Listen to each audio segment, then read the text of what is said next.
Hi, and welcome to Small Business, Big Dreams with Estee Stein. We are all here for a purpose, but sometimes we don't know what that purpose is. But when you pair your talent with your passion, that becomes your purpose. You can make a living from it, and you can even help other people. This show is about educating people and inspiring people to find their purpose. We're going to be speaking to people who are business owners, managers, entrepreneurs, and people who took their dreams and made it a reality. Today in the studio, I'm excited to introduce you to Michael D'Angelo, a farm operations manager at Crossroads Farm. Hi, Michael. Hey, Estee. How are you? I'm good. How are you? I'm great, and I'm so excited to talk to you because like I said before, I have a million questions for you. Tell me what it means to be a farm operations manager. So wearing a lot of hats, literally and figuratively, right? Crossroads is a project of the Nassau Land Trust. Sorry, can we go back? Yeah, sure. Well, first of all, where is your farm located? So the Crossroads is located in Malverne, New York, exit 17S on the Southern State. Okay, and what are your hours of operation? We're open Tuesdays and Fridays from 1 to 6 p.m., Saturdays and Sundays from 9 to 2 p.m. Anyone could come? Everyone. Crossroads is open to the public. We're in Nassau County property. So we welcome people to come sometimes and just take walks, go down we have farm roads that you can walk down. We have a lot of joggers in the morning. You have paths? We have paths, yes. Oh, wow. How long are the paths? From front to back, I believe it's a quarter of a mile walk. So nice. And what do you grow there? So everything we grow, it's for sale in our retail store. We grow lettuce, kale, tomatoes, cucumbers, peppers, eggplant, essentially what you would see in like a produce section of a grocery store, but it's all what we can grow locally here. And everything is seasonal. So in the springtime, we have more greens.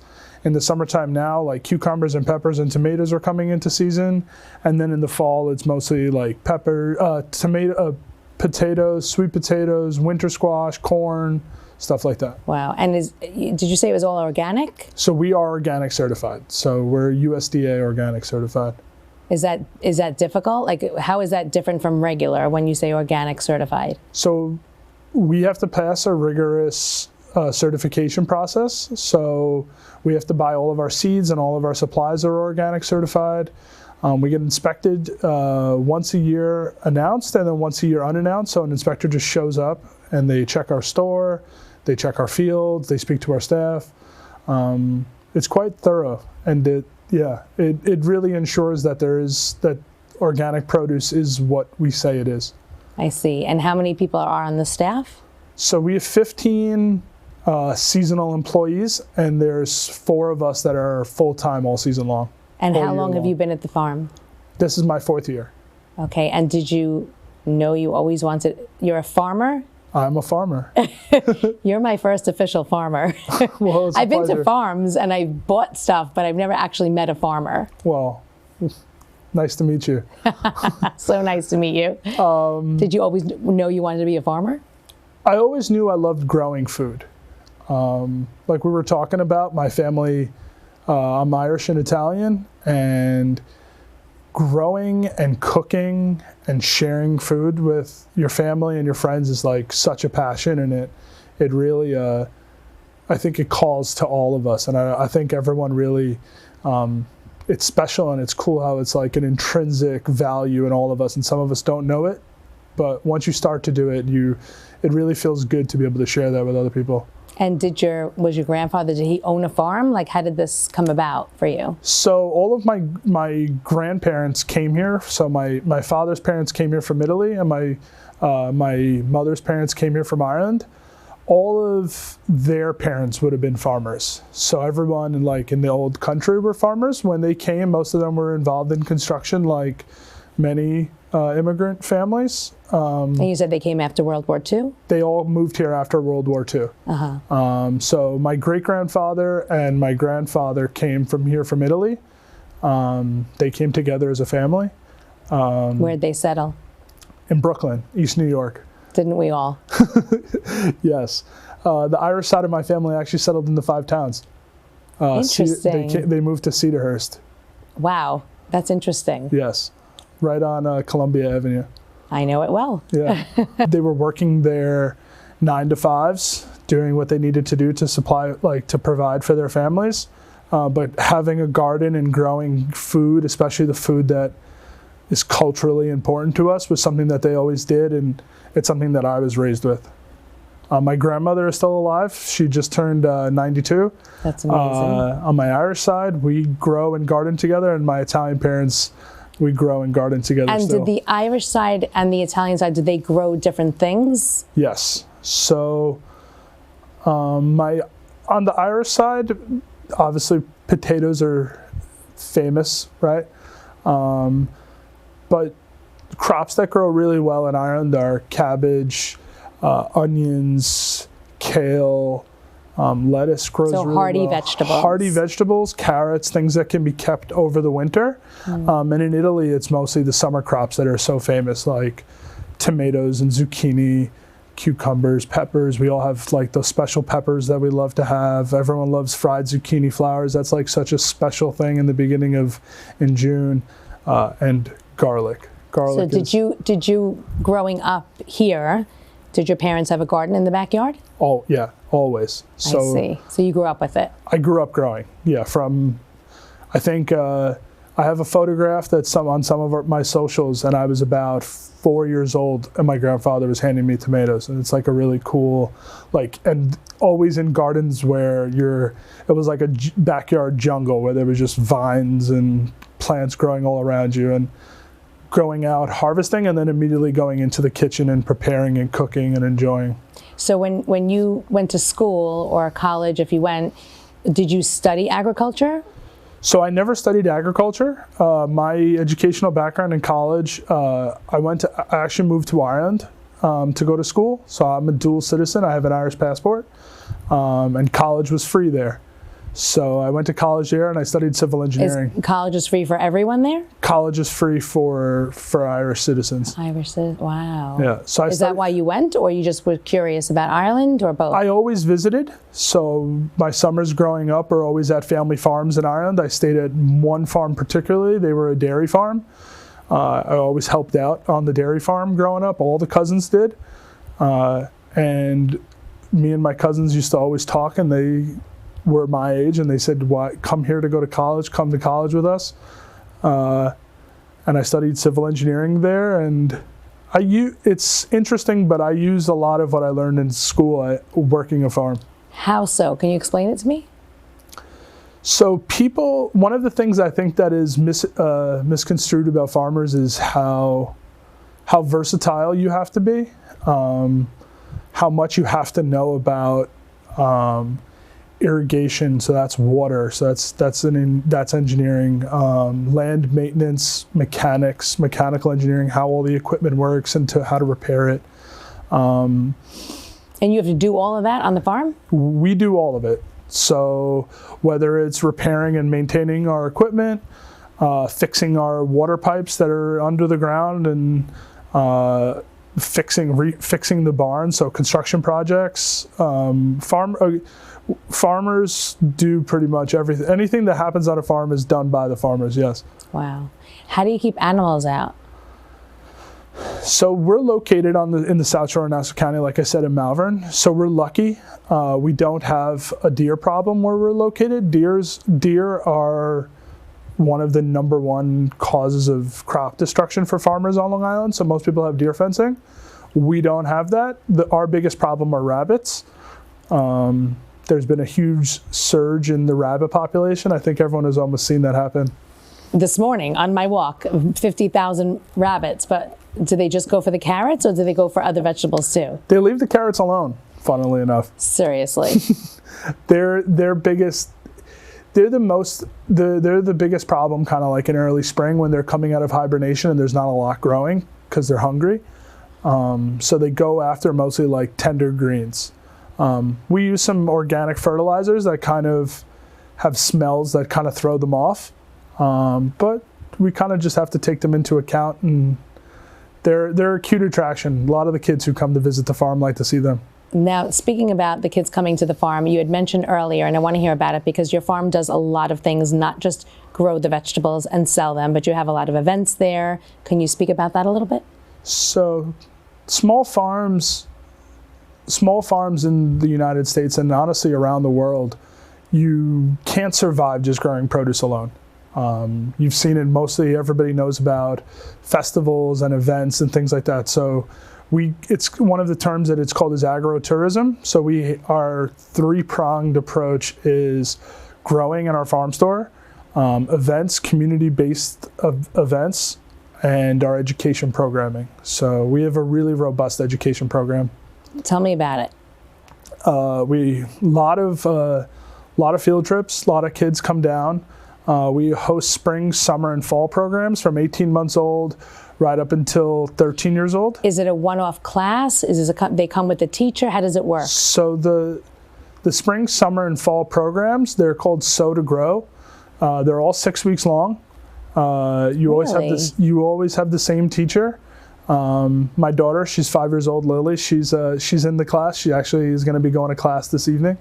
And I really like one thing that she did this spring is each child picked a tree, and every week when they came to the farm, as the tree grew leaves and as the tree started to bud with flowers, they would sketch the tree each week. So they got to really see how a tree comes to life. And every week, like I said, they sketched it, and at the end of the 6 weeks, they were able to see this just sticky, woody, branchy thing to a beautiful blossoming tree, which was really cool. That's incredible. Yes. I didn't even know they had a program like this. Yes. We also work with the Valley Stream School District.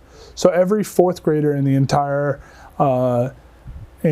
village of Valley Stream gets to come to the farm. So we plant a seed with them in their classroom in March. In May, they come to the farm and we grow that little seed into a lettuce seedling. They come to us, they plant it, and then in May, end of May, beginning of June, they come back and they actually get to harvest the lettuce and make a salad with it. So they get to really see this little tiny seed to them getting nourished. And it's really cool. Many of them have never had a salad before or fresh lettuce. So it is a really fulfilling thing to see all those kids get to experience that. That's incredible. And so talk to me a little bit about the funding. How does it work operationally with the money? How do you make money? How do you get the classes to keep going? So we obviously have paying customers. So we have a farm store. It's open we open the first weekend in April, and it closes in December. And we sell all the produce we grow as well as produce from other farms out east. We work a lot with Amish farmers in Pennsylvania. We sell their produce. They bring it to you? How do you get it? So we work with, I would like to say their name because they've really helped me in my career as a farmer. I have a very close connection with Briarmere Farm and the family who runs Briarmere. They do a lot of legwork connecting farmers and really helping keep the farm community alive. And we get produce from them, and they help us a lot. So it's all farmer to farmer sales. We're not buying it through, it's farmer to farmer, which is a really special thing. That's incredible. Yeah. So we have our farm store sales, which is a revenue stream for us. Our education programs are paid. We also get some grant funding for our education programs and for our agriculture. We have events, so community-based events where we... tell me about the events, because I know you do hay rides, you said? So yes, so all of our big events, which is our opening festival at the beginning of May. We also have our fall festivals every weekend in October, which is, we have a pumpkin patch, a lot of kids activities, food trucks. We like to support local breweries and have them come down and share what they make with people. Can people host a birthday party there? Do people do events there? So when it comes to, because we're a Nassau County property, we like making sure that the farm is always open to everyone. And when I say that having a private event takes away that kind of openness to the community, one thing we did start doing is if you book an education program, you can have some food and a cake at the end of the education program. So it's our way of teaching the kids and educating them, and then turning that into a way for them to celebrate their birthday. That's so cute. And then also you have, in the summertime, I think, right? You have people come who are neurodivergent or autistic. Talk to me about that. We've been working with Smile Farms. They're a really amazing organization. Where are they located? They're located in Jericho. Okay. So we've worked with them. We do offsite education and farming with them, as well as they come to the farm. So we're running like a new program this season where a couple of gentlemen this season come to the farm. They're working with one of our educators, and it's not just a program where they're there to explore and see the farm. They get to do that, but it's also really showing them what goes into maintaining a farm and the work of becoming a farmer, the real getting down to the gritty work of farming. So we're really trying to teach them and show them that how this could be a career path and a career opportunity for them, because there's neurodivergent people have a great success working in agriculture. There's a lot of great opportunities for them in that field. Do you have any now working at the farm? In this pilot program, this is our first real dipping into it. Our resources are limited. We are 5 acres, so we would like to continue to expand that in the future. What's an average farm? Because you keep saying you're a small farm. So we're a very large garden or a very small farm. Most farms in the United States are in the hundreds of acres, if not pushing on thousands and thousands of acres. That's where mass agriculture, like commodity agriculture, is at. We would be considered like a community farm. This is what we do is what farms used to look like in the past. The Grossman family used to own the farm. That was the family who farmed it for over 100 years. They were slightly bigger when they were running it. At one point, I think they were about 10 acres is what they owned, and they leased about another 5 acres. But most family farms in the past would have been smaller acreage. So I was under the impression that all the farms were the North Fork or in that Hamptons, on Long Island. And I wasn't even aware that there was a farm in Malverne.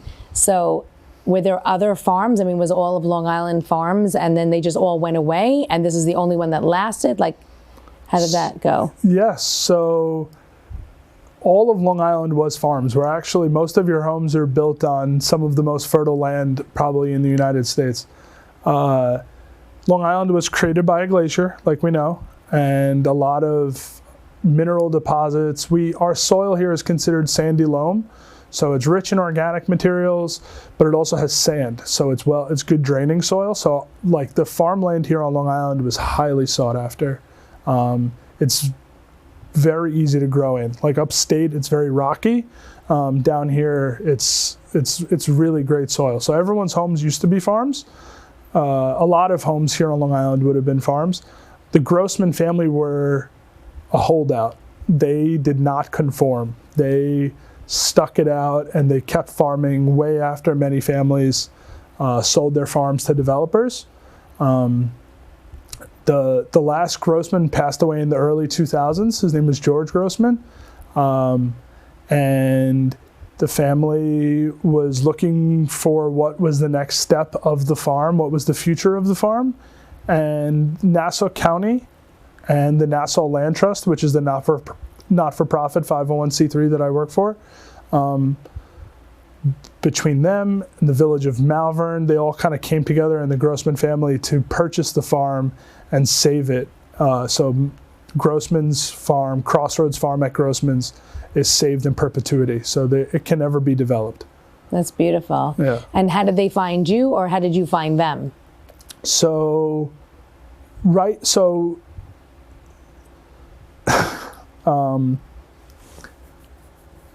been working at the farm for the last 4 years. And were you at another farm before? So when COVID happened, I was working in engineering. We all went to work remote. I got laid off, At that point, I was looking for things to volunteer and just a way to get out of the house. I ended up volunteering at Cornell. They have a cooperative extension in East Meadow. I met some really lovely people there. They helped me lease some land in Old Westbury. So I started leasing farmland in Old Westbury, and I was selling produce at the Long Beach Farmers Market. So there's a really special, beautiful farmers market in Long Beach. They're open Wednesdays and Saturdays. And I highly recommend, if anybody's over there, they should check out the Long Beach Farmers Market. So I started selling there, and my wife works in Queens, and I would drive past the farm and see the farm. And one day I saw that they were looking for a farmer operations manager to really to take over, and I couldn't. It was like a dream come true to be able to be at such a historic property like that. Wow. You gotta have your eyes open and read the signs and follow your dream. It was perfect timing. Wow. Okay, so now tell me about, because you also mentioned before that you grew it monetarily. Yes. So speak to that a little bit, please. So, like many businesses, COVID really hit the farm hard.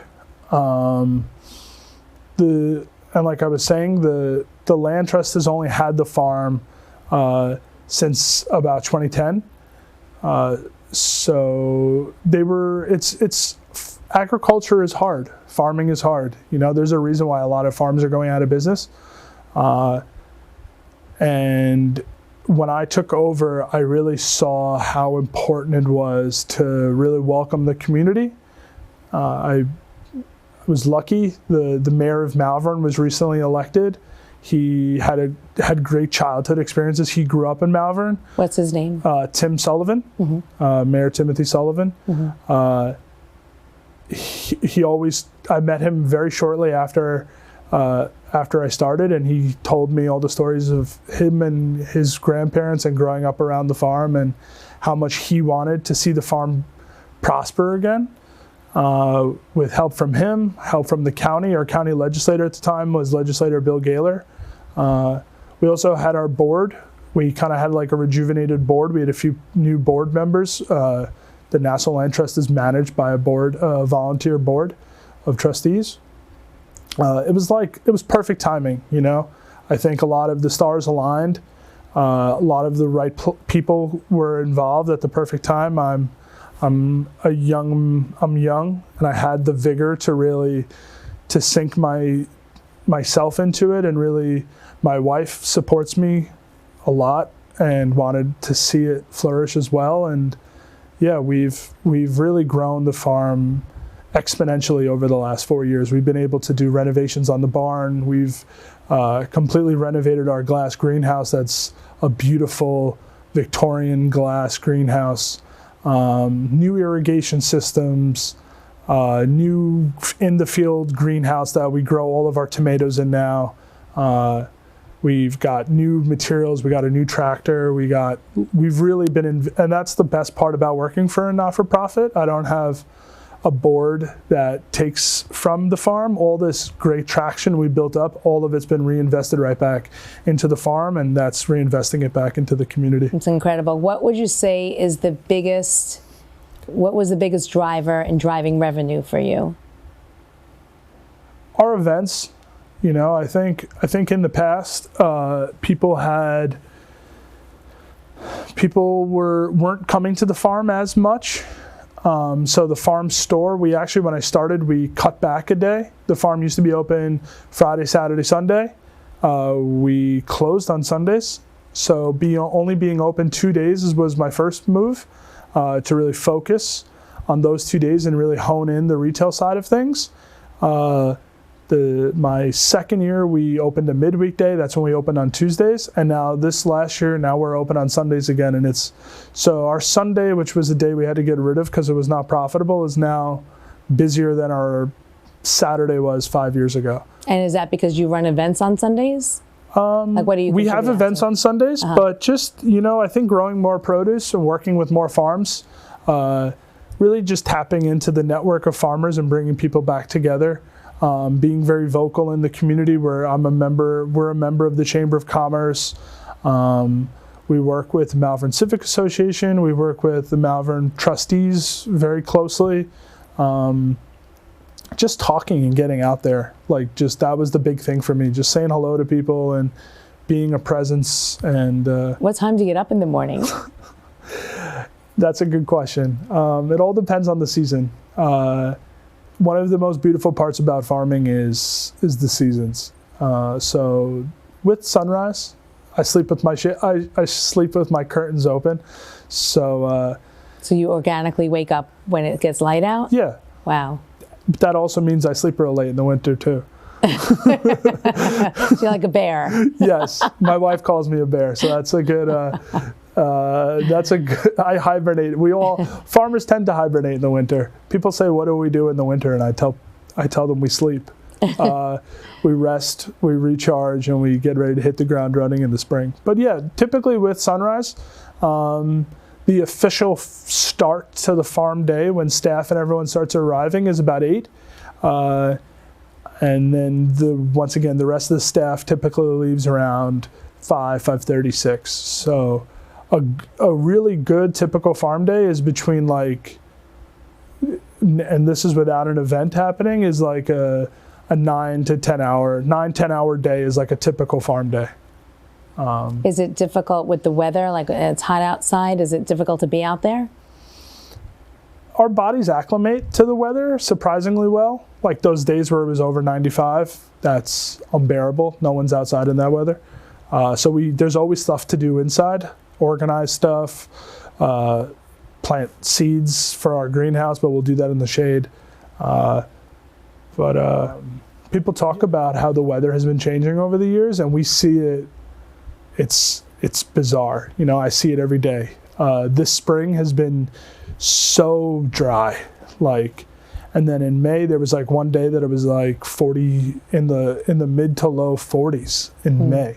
Normally by the middle of April we're past those kind of temperatures. A lot of plants got stunted this year, and then when it does rain, as you've noticed, it's like torrential downpours. So just like us, plants like things temperate, calm. They don't like any quick changes. They like it to slowly get warm and to get hot and then to slowly start to cool off again.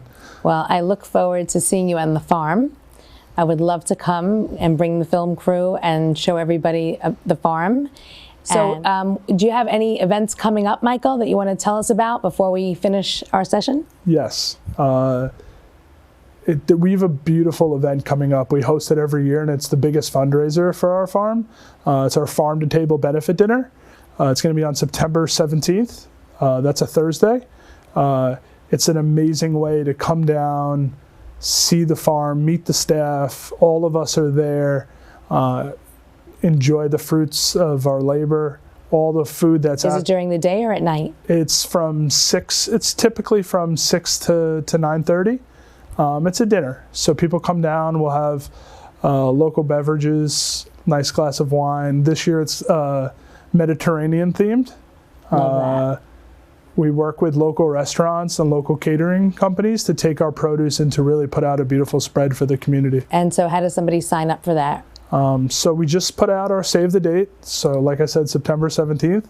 But if you check us out on social media, what's your X Roads Farm, LINY. But if you just go to our website or just Google us, Crossroads Farm at Grossman's.